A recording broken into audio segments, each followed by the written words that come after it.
एक सवाल ये था कि बिहार में कहा जा रहा था कि 20 साल हो गए हैं, मतलब इस बार तो जनता निकली ही बदलाव के लिए है। जो महागठबंधन है वो ये कह रही थी, लेकिन ये तो एक अलग ही बदलाव हो गया, मतलब ये तो ऐतिहासिक हो गया कि 20 साल के बाद और 5 साल।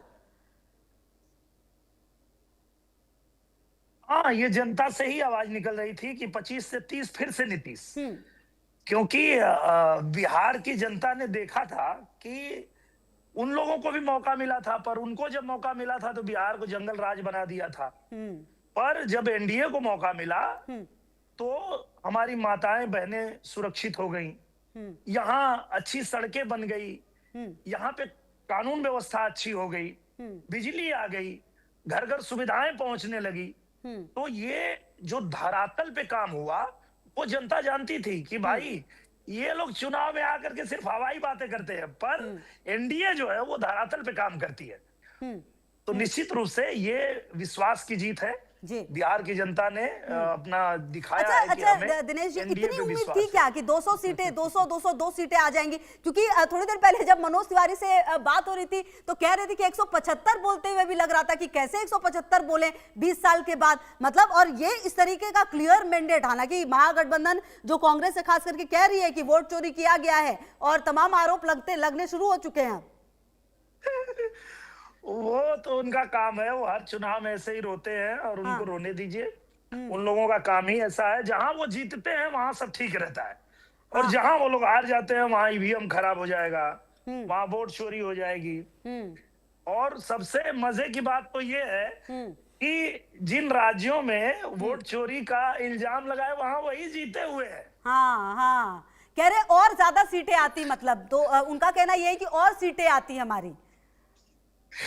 अरे इनको क्या कहा जाए, ये धरातल पे कुछ काम करेंगे नहीं। इन लोगों को लगता है कि ट्विटर पे राजनीति करने से ये जनता को जीत पाएंगे, पर ऐसा नहीं होता है। अच्छा दिनेश जी, अभी जब बात हो रही थी तो कुछ गाना भी सर गुनगुना के जरा सुनाइए। बिहार में इस तरीके की जीत हुई है, वापसी हुई है सर, बनता है। ये तो कलाकार पहले हैं, आप जनप्रतिनिधि, तो अब लोगों के बीच में पहुंचे हैं जी।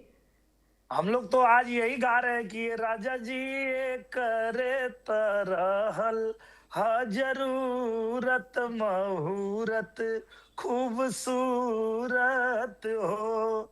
बिहार को यही जरूरत थी कि बिहार ने जो रफ्तार पकड़ा है वो रफ्तार रुकनी नहीं चाहिए, और मेरा बिहार आगे बढ़ते रहना चाहिए। जो इन लोगों ने जंगल राज में गड्ढे खोदे थे वो एनडीए सरकार ने भर दिया, और अब छलांग लगाना है, अब तेजी से और आगे बढ़ना है, और इसके लिए ही बिहार की जनता ने ये परिणाम दिया है, और उसका हम लोग सम्मान करते हैं। अच्छा दिनेश जी, कहीं सर बस एक सवाल और मैं पूछूंगी आपसे कि ये नरेंद्र मोदी का करिश्मा है या फिर नीतीश कुमार का जो एक भरोसा लोगों का, खास करके महिलाओं का, वो ज्यादा होता हुआ यहाँ पर नजर आया? ये देखिए, दोनों ये लोग जो हैं इनकी जोड़ी का भरोसा है। जैसा कि हमारे पवन जी ने भी गाया कि मोदी नीतीशा जोड़ी मोदी या नीतीश के हिट होई। तो ये जोड़ी हिट है क्योंकि दोनों लोगों ने जो वादा किया वो पूरा किया। प्रधानमंत्री जी ने जो वादा किया महिलाओं के लिए, किसानों के लिए, युवाओं के लिए, गरीबों के लिए, घर घर उन्होंने सुविधाएं पहुंचाई। और नीतीश जी ने जो वादा किया बिहार के लिए वो सारे वादे उन्होंने पूरा किया। तो निश्चित रूप से ये नीतीश जी के ऊपर विश्वास है बिहार का, ये प्रधानमंत्री नरेंद्र मोदी जी के विश्वास है, और साथ में एनडीए पे उनका भरोसा है। अच्छा सर, स्टूडियो में मेरे साथ राजनीतिक विश्लेषक हैं राहुल लाल जी, वो भी एक सवाल पूछना चाह रहे थे। जी सर जी। जैसे आप शुरुआत में प्रश्न इन्होंने पूछा कि आपका व्यक्तिगत अनुमान क्या था, गठबंधन जो एनडीए है वो कहां तक जाएगा? क्योंकि देखिए गृह मंत्री जी का हम लोगों ने बयान सुना, गृह मंत्री 160 कह रहे थे, तो ये तो 160 तो छोड़ दीजिए, 202 है। आपका व्यक्तिगत अनुमान क्या था आपका? सर हम लोगों का तो कुछ ऐसा हम सोच नहीं रहे थे। सच बताएं तो हम तो जनता के बीच जा रहे थे, और जहां भी जा रहे थे वहां जनता का भाव देख के ये लग रहा था हम जीत रहे हैं। तो हमको कहीं भी ये नहीं दिख रहा था कि कहीं भी जनता हमारे खिलाफ है। हर जगह जनता एनडीए के साथ थी। और सर बिहार जनता का का ये वो चुनाव दिनेश लाल जी ऐतिहासिक रहा है सर, ये मानते हैं आप? क्योंकि चुनाव में वोटिंग परसेंटेज से लेकर जो रिजल्ट आया, क्योंकि देखिए सर 10% ज्यादा वोट पड़े हैं इस बार 2020 की अपेक्षा, महिलाओं ने खुलकर वोट किया है और अब इस तरीके की वापसी 20 साल के बाद एक बार फिर से, ये अपने आप में ऐतिहासिक रहा है बिहार की जनता ने जो किया है। तो बिहार की जनता ने बता दिया, ये जो ऐतिहासिक जीत रही है, बिहार की जनता ने बता दिया कि भैया ये बुद्ध की धरती है। हाँ। इसको आप बुद्धू नहीं बना पाओगे कि 15 साल हो गया तो अब जो है रोटी पलटनी पड़ेगी, तो घर घर में हम नौकरी दे देंगे, सरकारी नौकरी दे देंगे। ये सब बकवास की बातें जो हो रही थी, वो जनता समझ रही थी कि भाई ये फिर आ गए हैं चुनाव में आकर के और इस तरह से ये बहकी बहकी बातें करेंगे। पर धरातल पे काम तो एनडीए ने किया है, धरातल पे काम तो प्रधानमंत्री नरेंद्र मोदी जी ने किया है। घर घर में सुविधाएं तो नरेंद्र मोदी जी ने पहुंचाया है, नीतीश जी ने हमारी जो माताएं बहनें हैं उनको सुविधा दिया है। तो इसलिए जनता को तो भरोसा था। बिल्कुल, और वही भरोसा शायद अब वोट में नजर आया है। अच्छा दिनेश लाल जी, मुख्यमंत्री जो है वो नीतीश कुमार ही होने वाले हैं क्या?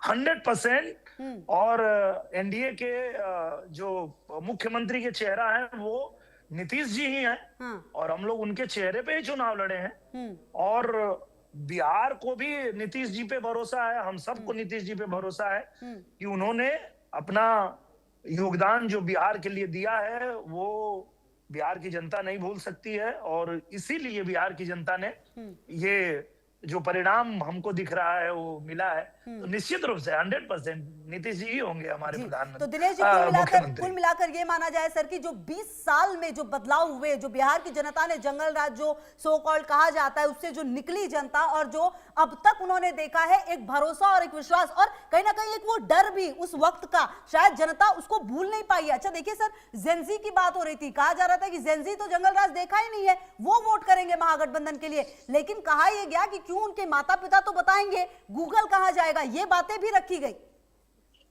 ये बातें भी रखी गई और छोटी छोटी जो हमारी बहनें हैं वो भी ये बात कहती थी कि हम जब बहुत छोटे थे तो ये वही बिहार है जहां 6 बजे के बाद हमारी माँ हाथ पकड़ के घर में खींच लेती थी कि बेटा अंदर चलो कोई उठा ले जाएगा। ऐसा जंगल राज था। तो ऐसा नहीं है कि उन लोगों ने नहीं देखा है बिहार को। और बिहार में जब इन लोगों को मौका मिला था, इन लोगों ने ऐसा जंगल राज मचाया था कि बिहार से निकल के बाहर से भी कमा के अगर कोई बिहार में एक छोटा सा अपना घर बनाता था तो ये चले जाते थे उनसे पैसे मांगने, और पैसे ना मिले तो जिंदा जला देते थे। तो ये बिहार भूला नहीं है, ये दर्द बिहार भूल नहीं सकता है, क्योंकि उनको मौका दिया था। ऐसा नहीं है कि उनको मौका नहीं मिला था, पर उन लोगों ने बिहार को ठगा, बिहार को लूटा। लेकिन जब से एनडीए सरकार आई है, बिहार में बदलाव आया है, बिहार में बहार आई है, और ये रफ्तार रुकने नहीं देना है। यही तो हम भी कह रहे थे चुनाव में जाके कि रफ्तार पकड़ ली हले बा बिहार, भैया नई पीढ़ी का नया है बिहार, भैया फिर से एनडीए सरकार। तो हम भी जनता के बीच यही कह रहे थे। देखिए ये गाना तो आपने गुनगुनाया, लेकिन जिस जनता ने सर इस तरीके से जिताया, एक बार बिहार के लोगों के लिए सर 4 लाइन। बिहार के लोगों के लिए मैं यही कहना चाहता हूं कि हमारे बिहार के लोग जिस तरह से आज उत्साह दिखाए हैं, ऐतिहासिक जो जीत दिलाई है, वो सीना ठोक के पूरी दुनिया से कह सकते हैं हाँ हम बिहारी हैं जी, थोड़े संस्कारी हैं जी, हाँ हम बिहारी हैं जी। पूरे संस्कारी तो हैं, पर ऐसा नहीं है कि हम अहंकारी हैं कि कहें कि हम एकदम परिपूर्ण हैं, नहीं। अच्छा। परिपूर्ण तो कोई नहीं होता है। करेक्ट। पर यह है कि ये हमारे यहाँ बिहार में कहने का एक लहजा है, एक तरीका है कि भैया हम थोड़े संस्कारी हैं। जी तो ये वो अंदाज है जी। सर गा तो दीजिए पूरा। ओ माटी को सोना करने वाली कलाकारी है जी, हाँ हम बिहारी हैं जी, थोड़े संस्कारी हैं जी। तो आज बिहार का बच्चा ये गा रहा है।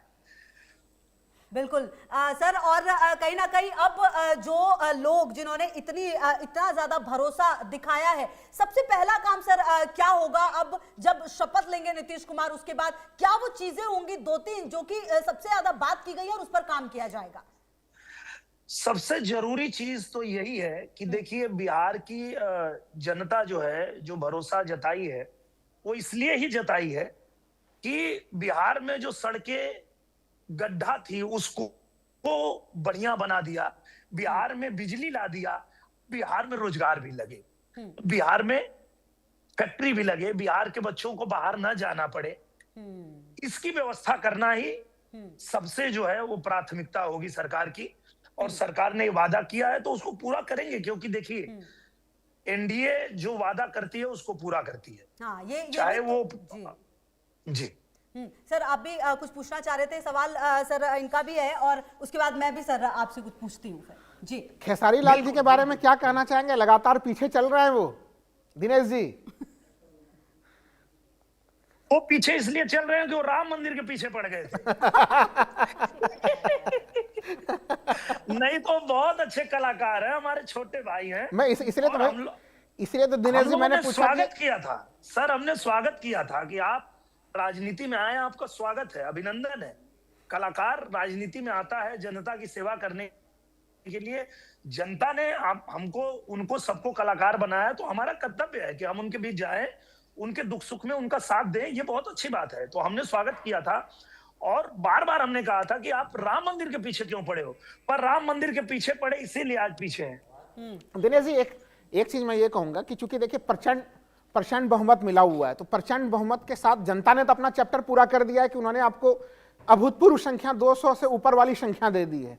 लेकिन अब जो सबसे बड़ी बारी है, क्योंकि आपने कहा कि अभी भी बिहार में लोगों को पलायन करना पड़ रहा है, पढ़ने के लिए बाहर आना पड़ रहा है। दिल्ली एम्स में हम लोग जाते हैं तो वहां पे सबसे ज्यादा जो मरीज हम लोगों को दिखाई देते हैं वो बिहार के लोग दिखाई देते हैं। तो वो हम लोग कब देखेंगे कि बिहार में ही उच्च शिक्षण संस्थाएं लोगों को मिले और एम्स से भी बड़े प्रतिष्ठित हॉस्पिटल हम लोग को बिहार में दिखाई दे? ये अब जिम्मेवारी, तो बड़ी जिम्मेवारी आ गई है आप लोगों के ऊपर। बिल्कुल, और ये इसी भरोसा पे ही ये जो दिख रहा है नंबर, ये उस भरोसा पे ही दिख रहा है सर। क्योंकि बिहार की जनता को ये भरोसा है कि जिन्होंने हमें चमचमाती सड़कें दी है, जिन्होंने हमें बिहार में बिजली दे दिया, जिन्होंने हमारे बिहार में कानून व्यवस्था सुधार दिया, रोजगार भी हमको वही देंगे। इसी भरोसा पे तो ये नंबर दिख रहा है सर। ठीक है सर, ठीक है दिनेश लाल जी, बहुत बहुत शुक्रिया सर हमारे साथ जुड़ने के लिए और बातचीत करने के लिए, बहुत शुक्रिया और एक बार फिर से बहुत शुभकामनाएं। बहरहाल देखना